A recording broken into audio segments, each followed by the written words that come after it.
Hey, what's up guys? I'm Oden here. I wanted to talk a little bit about One Piece chapter 1023. The reason for that is pretty obvious, I think. The chapter was jam-packed. There was a lot going on. We got a lot of information, we got some action. The chapter had bits of everything and then some. Um, when I finished the chapter, there was a lot going on in my mind.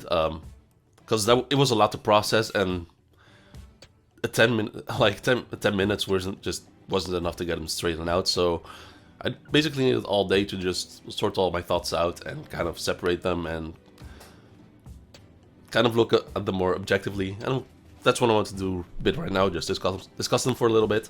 So the chapter starts off with the panel of Zoro and Sanji standing next to each other.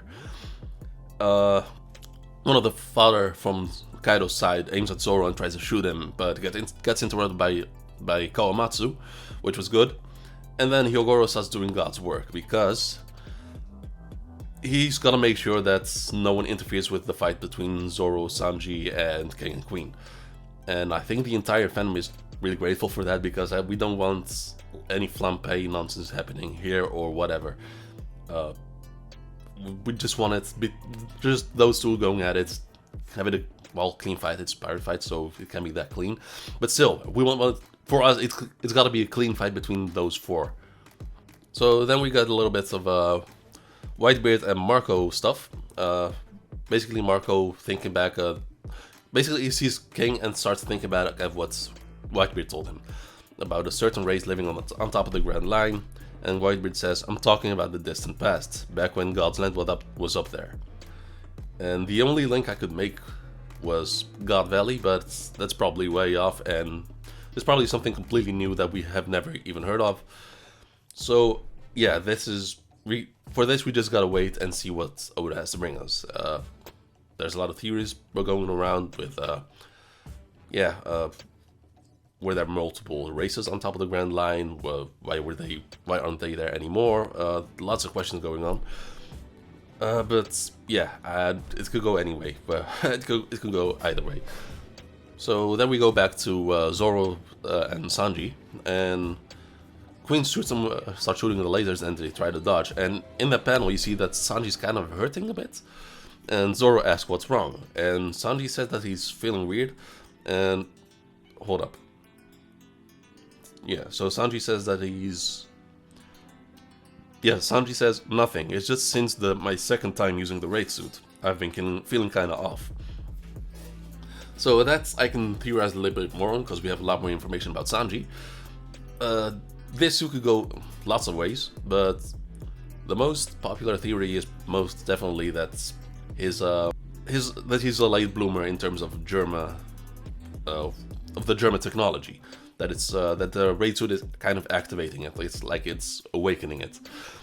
And the question is, how far is Oda willing to go with that? Will it be a temporary power up? Will he be able to activate it whenever he wants? Will he lose his humanity or his emotions like his brothers do? Will it be temporary? Will it be permanent? But yeah, the exoskeleton also plays a part in it. There's a lot going on there that Oda could choose to do with. So then you have King attacking Sanji, but Zoro protects him, and Queen doing the same, and Queen attacking Zoro and Sanji blocking him. Yeah, and then Queen says something interesting that he basically says, "Oh yeah, I forgot those German brats are modified. That's why Sanji can make fire with his body." And Sanji just says, "No, I hate to break to you, I'm a regular human, unlike my siblings." And then Queen says actually something I agree with. "Are you stupid? What kind of human can burst into flames? It's not like you're a Lunarian." Yeah, so what kind of human can burst into flames without a devil fruit? I mean, we've seen Luffy do it, but that's more related to his devil fruit. And Haki, so it's a combination between those two. But Sanji, he can spontaneously combust.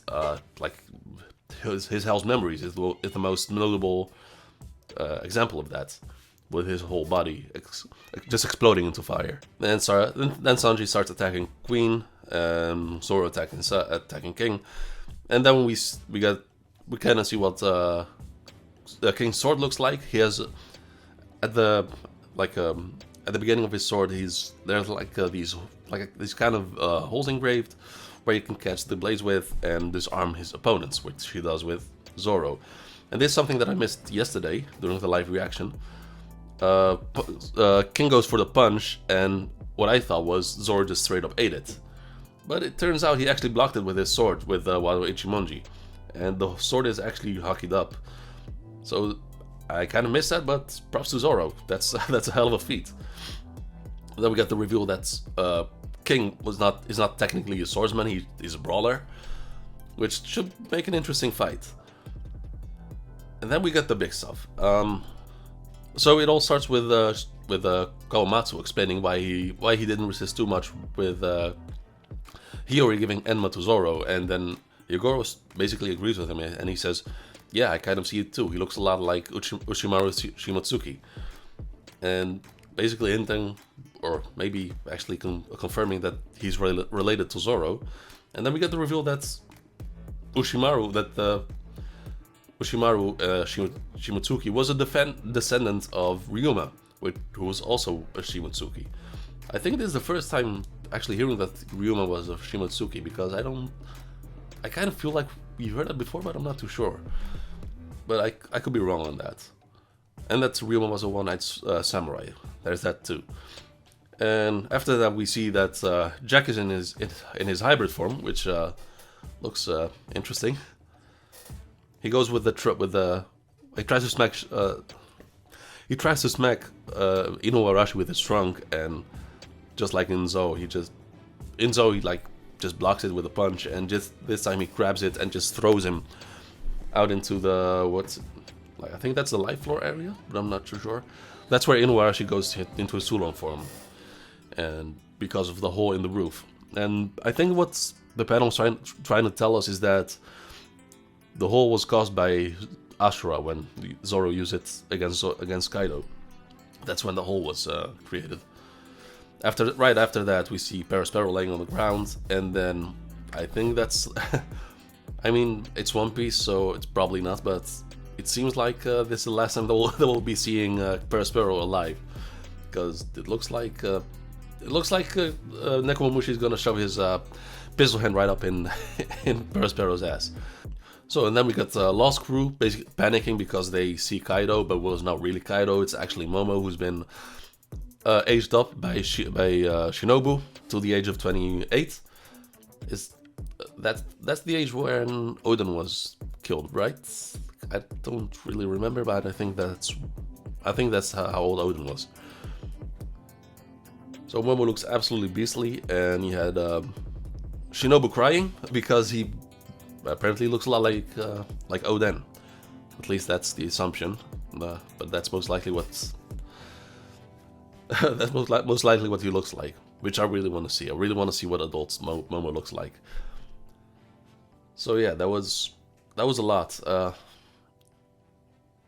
I think this was that really damn good chapter. I think if I were to rate it, I would say,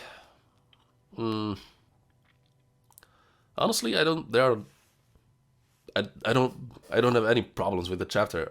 There's nothing I can nitpick on, or even nothing even personal. Like, honestly, the chapter is perfect. I think it's safe to say that it's a 10 out of 10. I don't know what to say. It was a really damn good chapter. So, yeah, like I said at the beginning of the video, the chapter had everything: action, info, lore drop. It just had everything. Progression with the story, of course. Yeah. I'm still mind blown by it. I've basically spent all day watching live reaction on YouTube of the chapter. So let me know what you think of the video. Make sure to drop a like and subscribe, and I'll see you guys hopefully this week for another live reaction.